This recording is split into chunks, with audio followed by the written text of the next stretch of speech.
model mo na. Makakapunta ako ng ano, gabi halili. Kasi sigap yung Bicol Leyte sa ka. mga ganito. Maliban sa siling maanghang. Oh. Yung pumasok sa isipan ko yung bayong para sa manok na sa Basay Samar, gumagawa din sila nito sa Saob Cave. Mahal na. 1,000 na yung presyo. Anong barangay ito dito? Dangkalan. Barangay Dangkalan.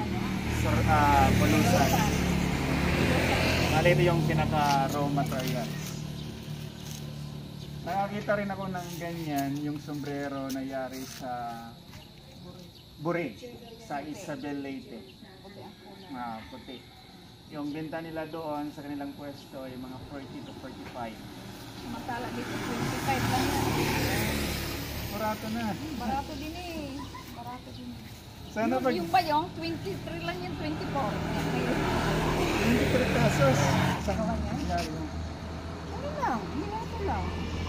Kumagang ko kayo ng karayo. Ang magdataas yung bayong 25. Ordinary yung mano-mano lang. Ano, ginagawa lang namin yan. Tapos, sinunod na namin. Sila nang gumagawa. Ikaw yung paglalara, pag-weaving na lang.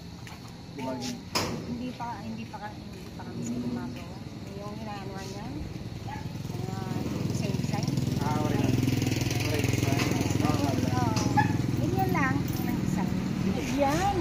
Parang Banig. ganun yung proseso, Lara. Banig yan ang tawag dito. Yan, gat. Ang tawag niya dito, banig. Pero nag-umpisa kayo sa pinaka sa pinaka then extend tapos ipo-fold na lang. Bago yan lumalaki. Banig yan. Fold. Banig ang tawag niya. Ito ang ginagawa niya.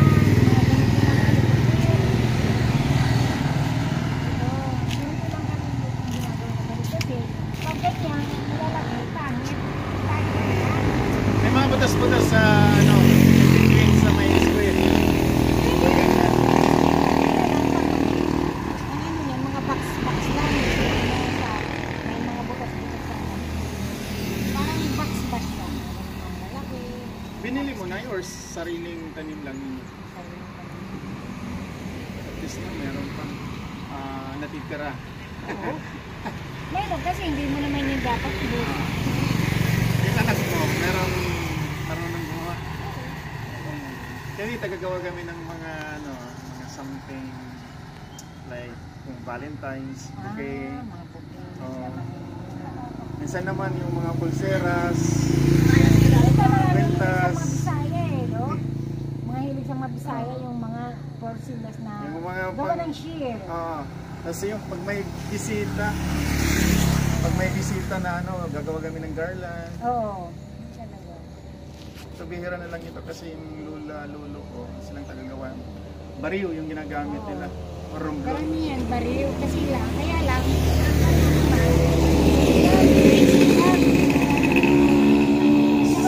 Somewhere in Tanawan at saka Tulusa Leyte, ito yung ginagamit nila. Okay lang, hindi nasisira. Hindi nasisira pag ginagandaan. Pinapano nga yan para malambot. Para mas ma-flatten. Baka. Kaya baka may Inihiya panit sa kahoy lang.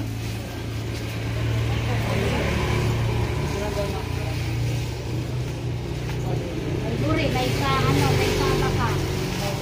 Ito yung pinaka-nipis. Uri. Ito kulay puti. Gawa nito. Ay, hindi. Ayan, ayan ratan. Nabibili ito sa market eh. Oo, Minsan yan ang ginagamit. So ito na yung pera o bayo. Pero bayo. Lalagyan na namin Ilalagay mo yung dito. yung aming tapsilog. Mga Saan kayo bumili dyan? yan sa mga isang ko. Laki rin. Ayos na. Thank you, Nay. Anong pangalan mo? Yun. Nanay Yuli dito sa Dakalan. Dangkalan. Dangkalan. Dodosan. Sorsi. So, Very ano dito. Ito ay yari sa Sa ano to? Apaka. Hindi. Buri. Buri. Yan ang buri. Nice na. Meron akong lalagyan ng mga Gulay, kung mamimili kahit ka. anong items kasi pupunta kami ng Legazpi. Ay, magpapahan. Puntahan namin si Mayon. Magkano naman ito? Alin? Bayong? Ayan. Dahil may mapera kayo, pero... Sige. Sa'yo na. Thank you, thank you. Kali kami na. Sige. Okay na kami sa Happy may birthday lang. Sa Thank you. birthday.